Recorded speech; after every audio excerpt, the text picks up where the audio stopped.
welcome to Instructor Spotlight by the University of Atlanta. I'm Genevieve, and I am here running the slides, but we will soon be getting started. Our topic today is Cotton in Persia by Muallim Vashti al-Ashariyah. I know you just said it for me, and I'm sorry, I bungled it. So I'm going to pass it to her. We are recording, so if you do not want your screen shown, then you can turn off your camera. And Vashti, go ahead and get started. All right. Well, thanks everyone for being here. I am Vashti. I'm out of Palantir, and this is one of my favorite topics to teach about because we talk about it in kind of a shorthand in the SCA a lot. We talk about, okay, I found my persona, I found a picture of what basic garb should look like, and the next question is, what do I make this out of? And we kind of say, well, these people wore wool, or these people wore linen, or hey, silk was over here, linen, cotton was over here, and we kind of narrow it down very quickly. But in Persia, my persona would have access to everything from a very early time period. So what do you do in those cases? And then also, why would you pick one instead of another? And those decisions are indicative of, whoops, we lost the slides. There we go. Okay. All right. So what I started doing was really digging into kind of the cultural context around why my persona would have picked one fabric type over another. And a lot of times we talk about fabric as a reflection of social identity in terms of, well, wealthy people would have worn one thing and poor people would have worn another. And what I found in Persia is that there's a 100-year period, roughly, where they switched from upper class people wearing silk to wearing cotton, and then it switched back. And that was a very odd little blip. So I started really digging into that and found that what fabric you choose to wear is a reflection of so much more than just your wealth and individual status. It is a reflection of major cultural changes in the area. So we're going to go through kind of what led to cotton being a big deal for that time period, and then kind of why it fell away again and why everyone went back to silk. So go ahead to the next slide.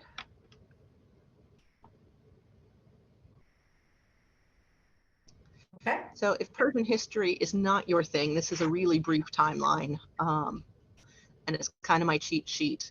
So these are the main groups we're going to talk about today. There are so many other groups happening in Persia.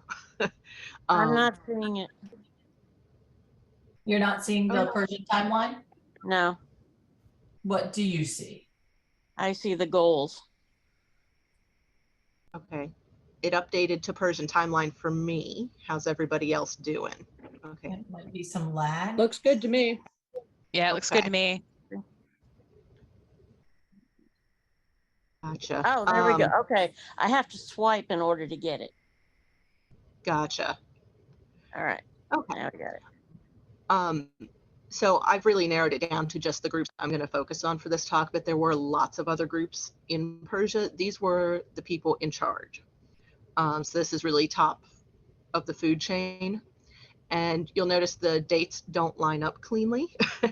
And I get questions on that all the time. There are no alien abductions. These are dates of major battles where different groups shifted borders.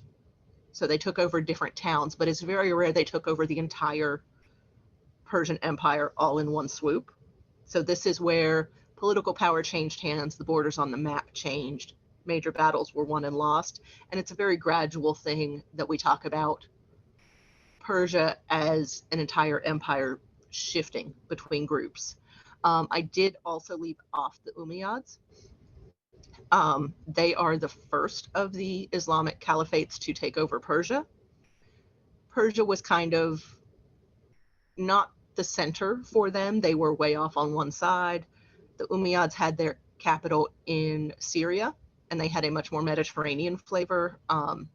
So once the Abbasid Caliphate took Persia away from them, the Abbasids made it their capital. So the Umayyads drop out of Persia's story fairly quickly. So we're not going to talk about them nearly as much. So I've just kind of left them off of this. So for folks who are familiar with Persian history and this looks weird, those are decisions I made just for time's sake and how much I have to cover. We're going to talk about these as the main players. Let's go ahead to the next slide.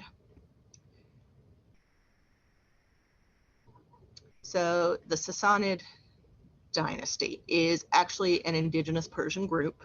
And when I talk about Persia, I'm really talking about Iran and Iraq modernly as a cultural linguistic group. And then from there, they went and took over other places and expanded the borders of their domain. So frequently, Afghanistan, Tajikistan, and Uzbekistan are also included in what we think about as Persia in the medieval periods. Syria changes hands a lot. So sometimes it's part of Persia and sometimes it's not. And same with parts of Egypt, parts of the Arabian Peninsula, parts of North Africa. So the Sassanids are the indigenous Persian group ruling themselves and going out and taking over other areas. And in this group, there's a lot of Hellenistic cultural influence for this group, and they absolutely adored silk.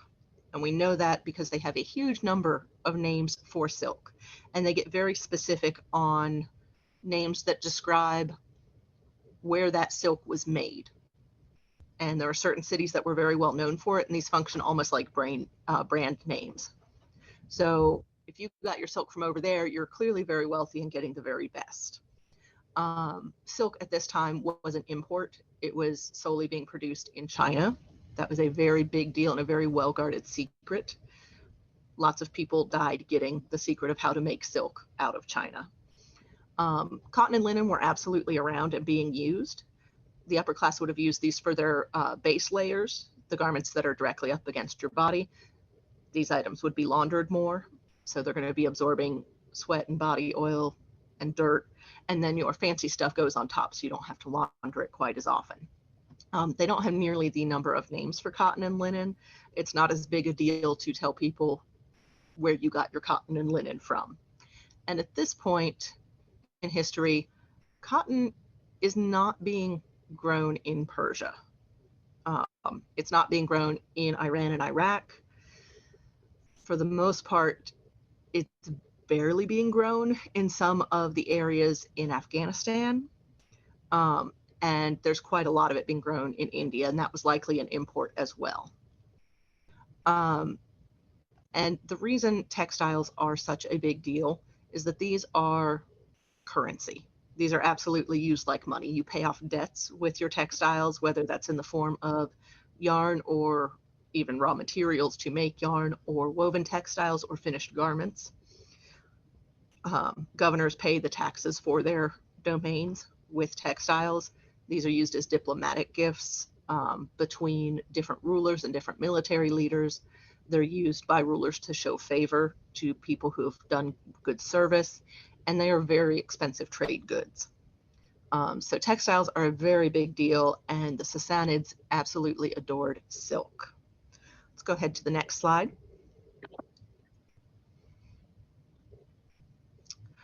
All right, so the Abbasid Caliphate, Persia during the Abbasid period. The Abbasids are an Arab Islamic group who came in and took over and took Persia away from the Sassanids. This is the second Arab Islamic group to come in and take over Persia, but as I said, they put their capital in Baghdad in Iraq. So Persia was very much the center of their dynasty, and they brought Islam very directly into Persia. It became a very big deal to convert to Islam. Now, one of the big differences between the Umayyads and the Abbasids is that the Umayyads were very insular. They did not intermarry with the local population.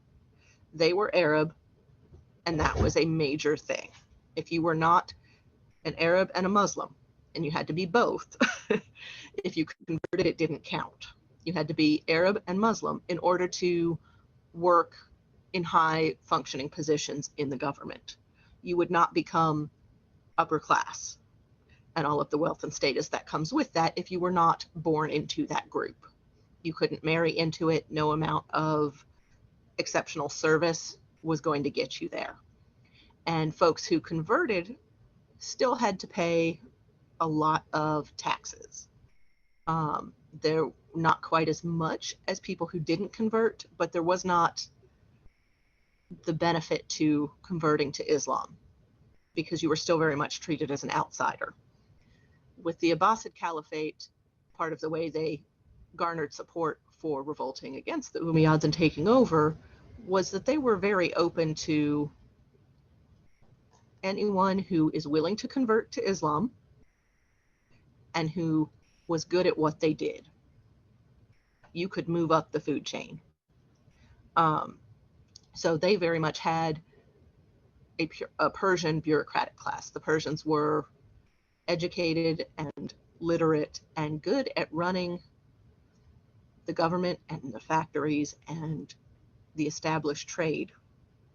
For the Sassanids, the same families had been doing those jobs. That was almost an inherited position. It wasn't quite strictly inherited. You could have some flexibility there with who did what. It wasn't a caste system, and it wasn't strictly defined as inherited. But if you were born into that family, they were going to teach you to do that thing. And if you were good at it, you continued on with it. So when the Abbasids came in, they took over and then had to figure out how to run everything. And they turned to the Persians who had supported them, because those Persians now converted to Islam and could make a lot of money and become very politically important. So the Abbasid Caliphate coming into Persia spurred a huge number of conversions to Islam.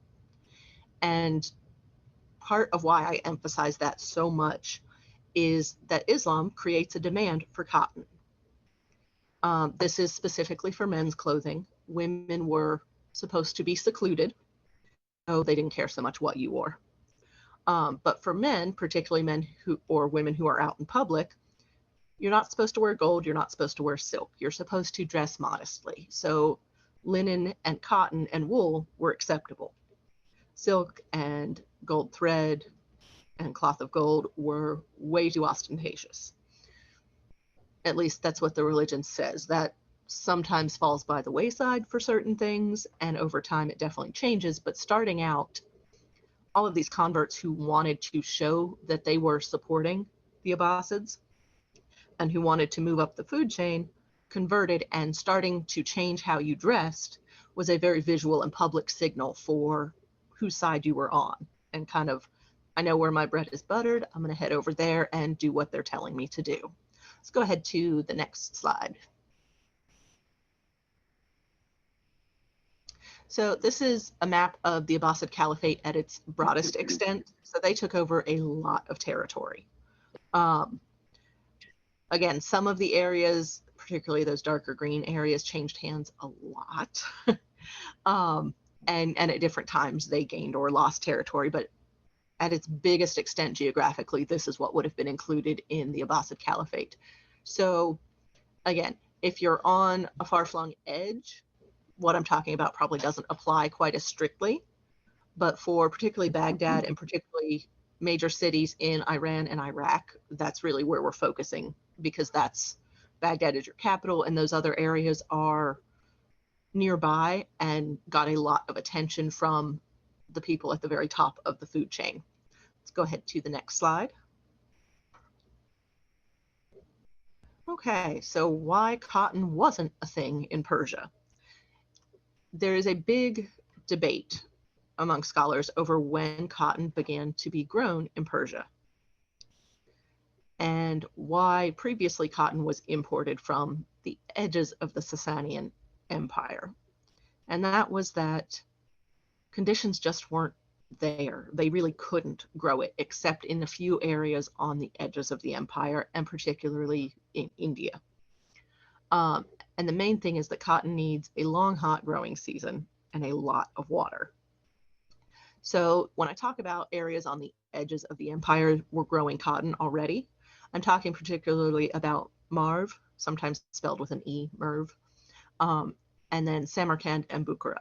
And these are areas that are surrounded by rivers that are fed from the mountains of Afghanistan and Tajikistan. So they have a very steady supply of water, and they absolutely can rely on that. It's not going to dry up. It's not going to change course and be too far away.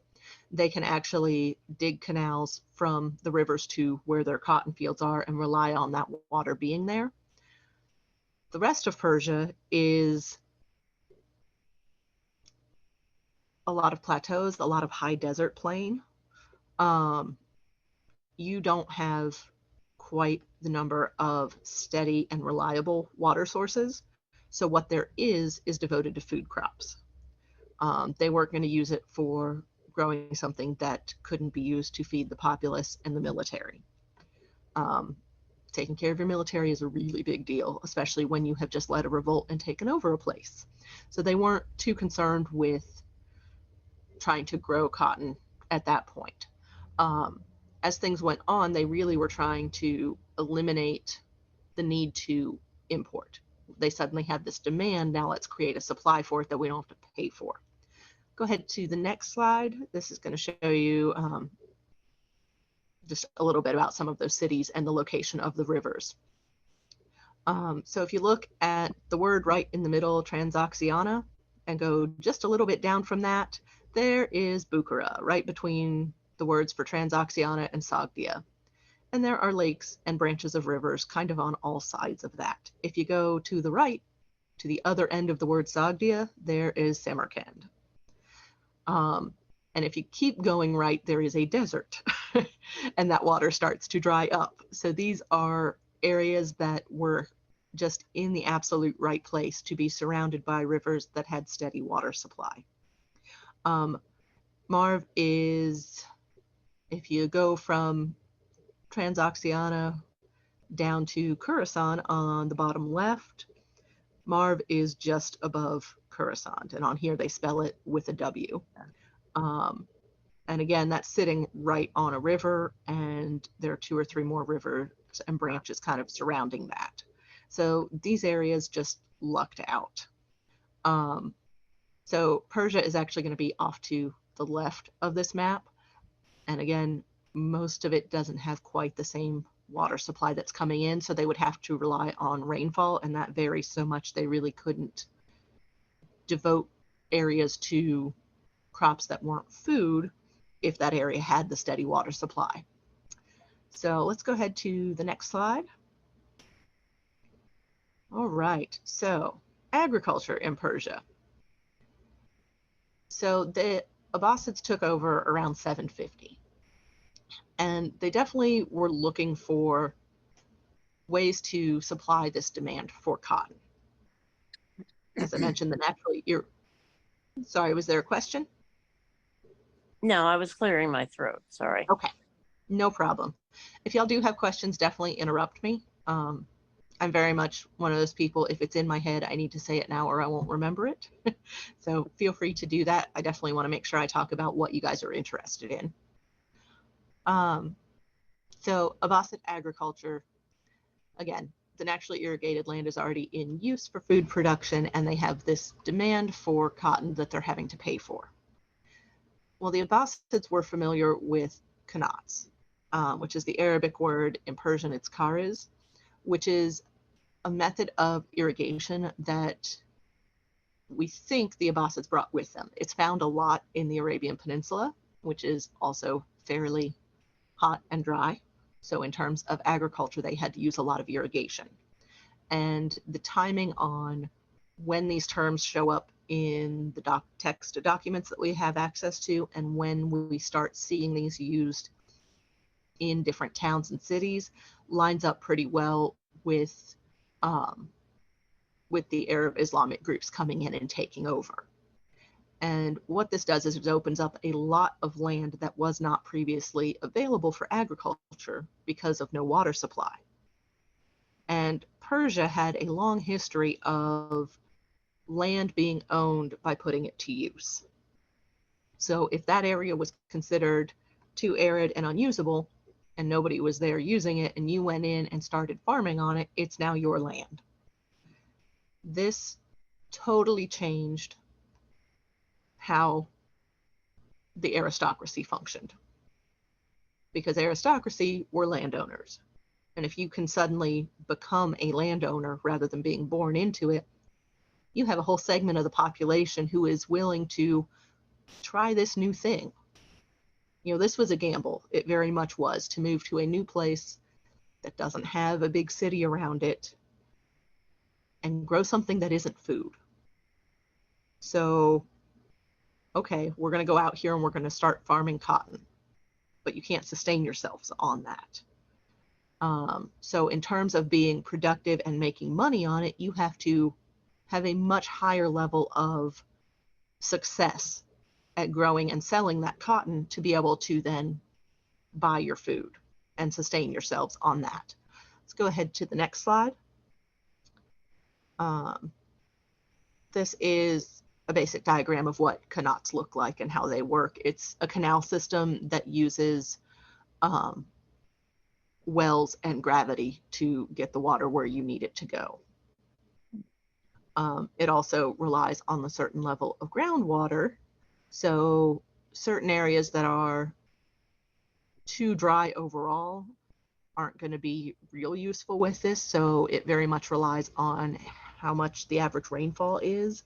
Otherwise, you're going to have to keep going in and digging these wells deeper each year. And they didn't want to spend that much time doing that. So where we see these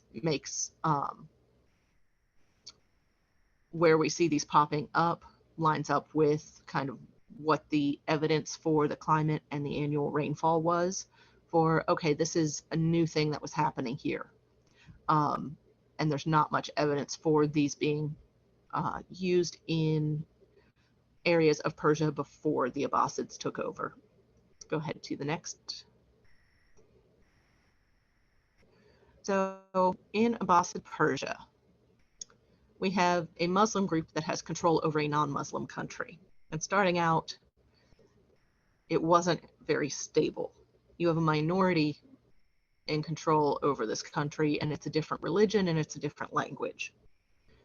As I said, the Abbasids were able to bring lots of different groups together in support of revolting against Umayyads. And they did that by opening up access to power and wealth, which, as someone coming in and taking over a group as a minority, is a gamble. So they came in, they took over, they opened up these avenues and these access to power and wealth, but they didn't want to just make it a free-for-all and completely open. You very much had to kind of toe the company line and be very adamant in your support of the Abbasids. And conversion to Islam was a big deal in that. So most of the Persian aristocracy were converted pretty quickly because they didn't want to be killed, they didn't want to be sold into slavery, and they wanted to continue to maintain status and wealth. So these people who converted became very concerned with publicly affirming their association both with the Abbasids and with Islam. And as I mentioned, wearing cotton was one of the main ways to do that. It showed your piety, it showed your political affiliation, it showed your religious affiliation. And we get a lot of, ulama is the Arabic term for the community of Islam. These are the community of Muslims, and it is seen very much as a world of Islam. Dar al-Islam is something that comes up a lot when they talk about their community. And the ulama are the top of that community. They're not the caliph, they're not the religious officials, but they are very well respected people. So these are people who donate a lot of money, who, at least in public perception, live very piously. Sometimes these are very well-educated scholars of Islam, and they tend to be involved in commerce and trade a lot. So they're also very wealthy people. And from the 8th through the 10th centuries, we see a lot of occupational names that changed. So previously, we had things referring to silk and wool and animal products like leather and fur. And from 8th to 10th century, all of a sudden we see occupational epithets talking about cotton pretty dramatically on the rise. And what it is that it is these wealthy merchants are now Muslims, and they're switching to kind of toe that company line by providing something that is important to the Muslim community. So they're supplying a demand that's there. They are also pretty publicly showing their association with Islam and with the new government. Let's go ahead to the next slide. So this is a table of occupational epithets that comes from Al-Hakim's work. And katan is a word for cotton. Bazaz and Karabisi are different types of cotton. Karabisi refers to a cotton trader, and Bazaz refers to, I want to say that's like a cotton, it has to do with the production of cotton. So we have cotton specifically, someone working in the production of cotton, and then a merchant of cotton. And these are, the time periods are across the top, and these are the instances of people having names related to these terms. And as you can see from kind of late 8th century on through the 10th century, we go from 11% of people having names related to cotton to 42%. And again, we don't see that big a shift in names related to textiles overall. So what we're seeing is very much a shift in names related to cotton as opposed to just names related to textiles. The tables I'm using come out of Cotton, Climate, and Camels by Richard Bullitt. He's got some really excellent research in that book. It's not a very big book or very expensive, but his research and his use of sources is really awesome. Let's go ahead to the next slide. So I mentioned that going out and starting to farm cotton meant you weren't growing food, and you had to supply yourself with food along with other things. Well, in order to do that, you had to be making a lot of money on your cotton. You know, same thing today, eating out all the time is more expensive than making your own stuff. Well, same thing then. Growing your own food was cheaper than having to buy it all. One of the other things we see that really emphasizes just how wealthy you could be growing cotton are taxes for agricultural products. And what we're looking at here is rates of taxation for the city of Qom, and we're looking at several years in the 9th and 10th centuries, and we're looking at wheat, barley, and cotton. And what we're looking at there is that cotton goes from twice the tax rate to 12 times the tax rate. So in order to survive that and still buy your food, you had to be really making a lot of money on your cotton as compared to wheat and barley. Down below that, we're looking at Hamadan, which is another city. We're looking at the 10th century. And we're looking at this where cotton is going from about 7 times the rate of taxation to 18 times the tax.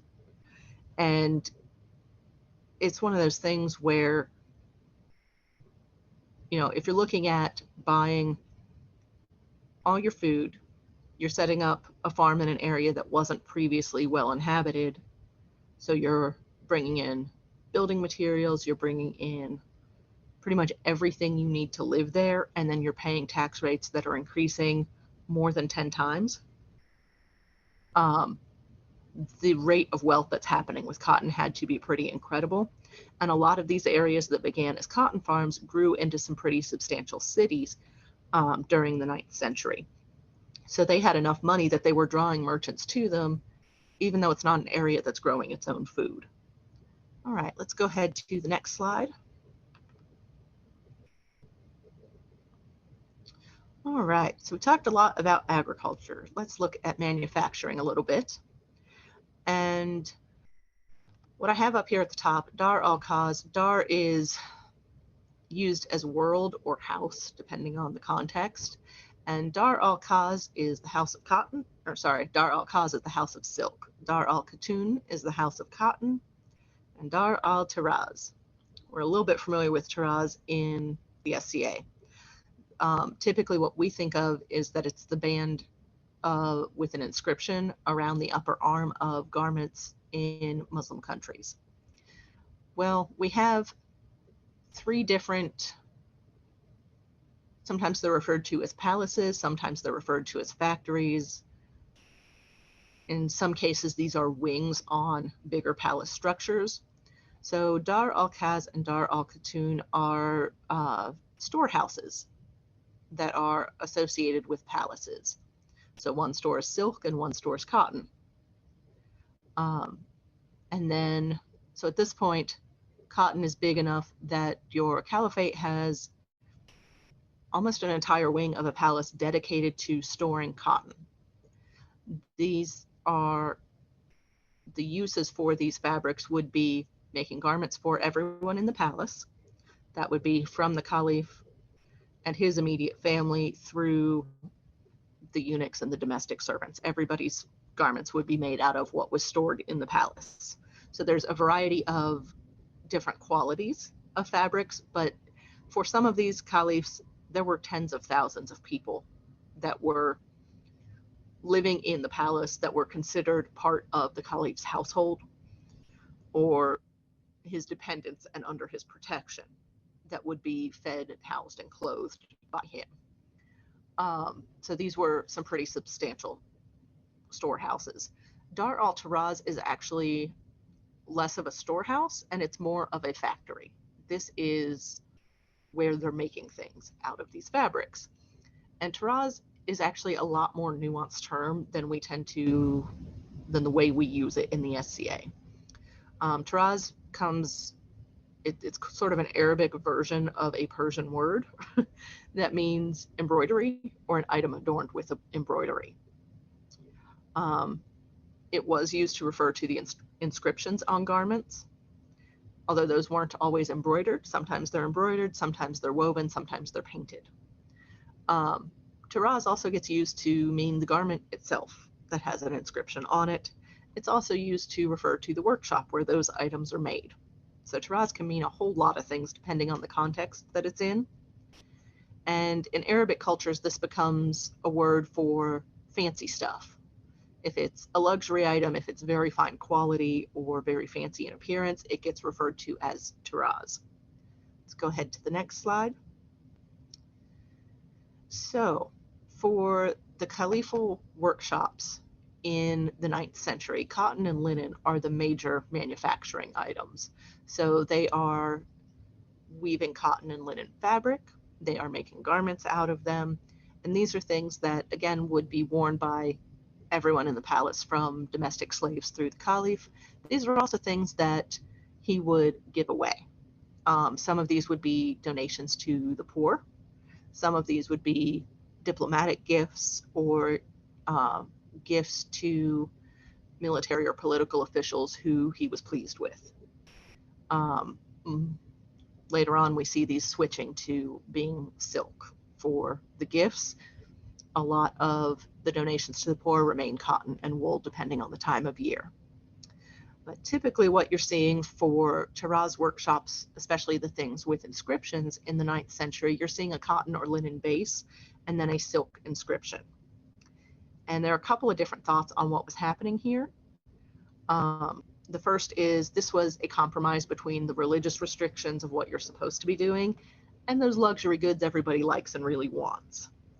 The other thought is that this puts using that religious restriction as kind of your public reason for doing this puts the control of that luxury good directly in the caliph's hands. He is now able to give this out to the people he wants to reward, and it's going to make people more likely to do him favors, to support him, as a chance of gaining more valuable things through those rewards and recognitions. And we see, again, a change in epithets. And again, a lot of those ulama, a lot of those religious scholars and people associated as being very pious and high up in specifically the Islamic religious community, having epithets having to do with the manufacture of Tiraz. So al-Tirazi or Mutariz, you'll see a lot of people whose occupational epithets, they're known in that religious community and they're talked a lot about there, and they leave us a lot of writings having to do with religious things, but their epithets are having to do with Tiraz manufacture. Some of that is, this is now someone who has found a path to wealth and success through this new religious community, whose family has a long history having to do with either merchanting or manufacturing. And sometimes it's that he is very wealthy and powerful because of that religious community status, but he is also the overseer of a workshop. So sometimes it's, hey, that third son went off and found a new path to wealth because he wasn't going to be the one who gets wealthy off the family business. And sometimes it's that same guy who happened to have enough brain power and enough political maneuvering to do both.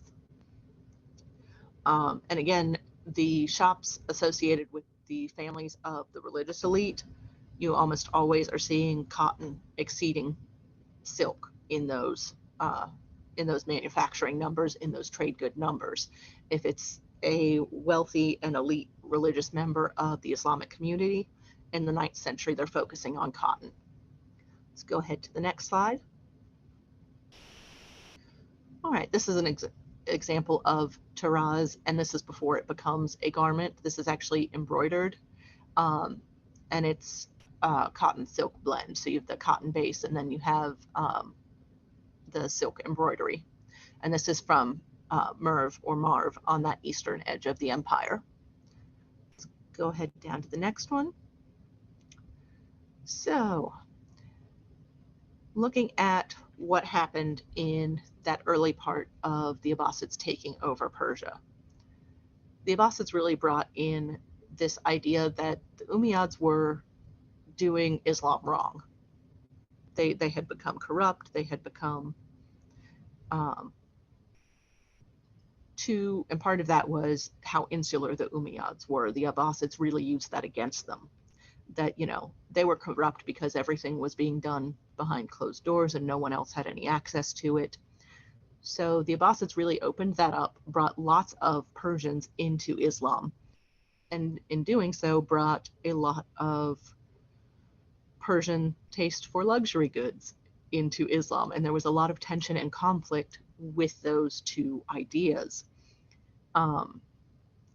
Early on, the Persians very much went with kind of the restrictions of Islam and making sure that this new government knew that they were falling in line. And there was a huge demand for cotton happening. The Abbasids had the knowledge of how to bring irrigation for the available land into cotton to create cotton production. And then after a couple of generations, things got more stable. You had a lot more Persian Muslims who were now very wealthy and in the upper class, who began adopting silk again. Let's go ahead to that next slide. So we have silk coming back. And part of this is Persians love silk. They have for ages. They have silk for wall hangings and for rugs and for cushion covers. The women continued wearing silk. Most of your military who are not necessarily Muslim. If you are going to be rewarding them with something, they want to be rewarded with silk. They don't want robes of honor out of cotton. That is not how they show their wealth. That is not how they show their status. And for a group who just led a revolt and took over an area, you want your military happy. A lot of their military comes from Central Asia, where silk is a big deal. So silk really starts coming back. I mean, even by the late 8th century, you see it sneaking in, and we see that with silk being used for the embroidery on your cotton garments, and seeing that happen with the Tiraz. In the 9th century, you have your pious community. If your path to success is through being a religious scholar, you're going to continue following what the religion tells you to do. So clothes are now starting to tell, certainly by mid-9th century, clothes can tell you not only how wealthy someone is and what their status is, it can tell you their religion. It can tell you if they work for the government or not. They required people to wear certain colors for doing state business. And for other people, they required certain fabrics. So just looking at someone and seeing what they're wearing tells you a whole lot about them. And by the end of that 9th century, as we start in the 10th century, silk is really common with the lesser nobility. It's fairly common for the caliph as well for certain things. If he is doing something where he's interacting with the religious elite, he's going to dress the role for them. If he's meeting with a military person, he's likely to wear silk. If he's meeting with diplomats, he's likely to wear a mixture of both. Let's go ahead to that next slide. Okay, so as I said, we have that bureaucratic class in the Abbasid Caliphate who are initially non-Muslim Persians. With the Abbasids coming in, you had a lot of conversion happen. Most of it was nominal only, just until they really secured their position. And then, yeah, they said they were Muslim. How many of them really bought into it all the way is questionable. Your military was Persian, but you also have a lot of Central Asian Turks. And as time went on, you had less and less Persians entering the military. So in terms of economic and numerical superiority, the Persian converts, the Central Asians, and their tastes influenced fashion a lot once the government was stable. Once they were no longer sort of questioning this minority who's in charge versus the rest of the country, once they really intermarried and had Persians in the upper class, it really integrated, and you have a lot of silk coming back. By 10th century, Islam is in no doubt. It is the dominant religion. And you really see kind of a drop-off of this huge demand for cotton.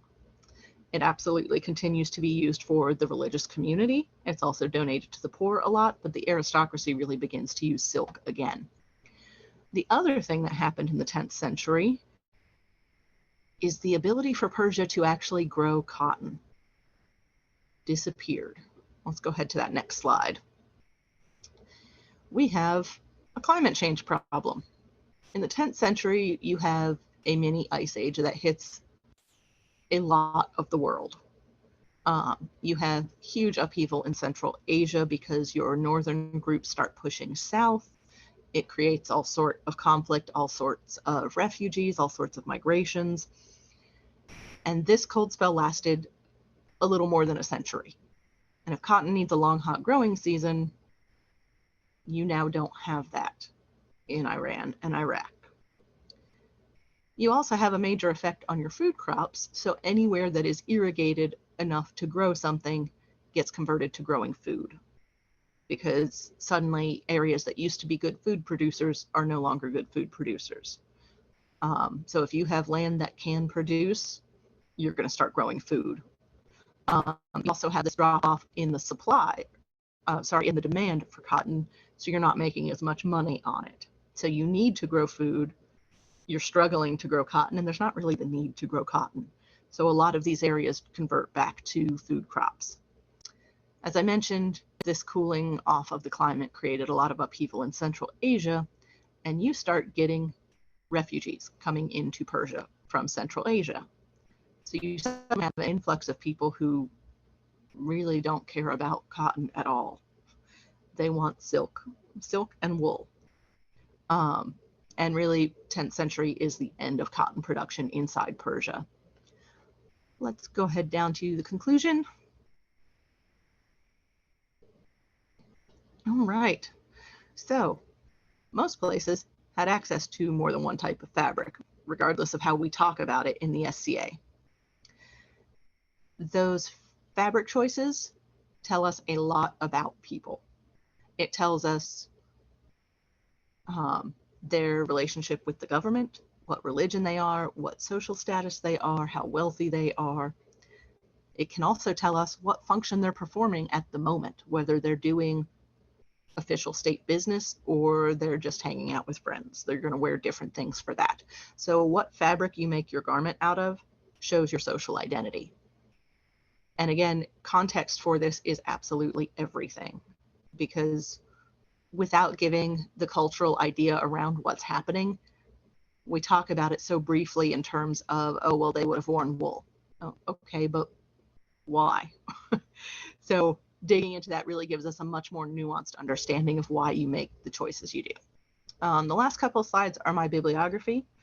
There's a lot on there. Cotton, Climate, and Camels, I can't recommend it enough. He does a great use of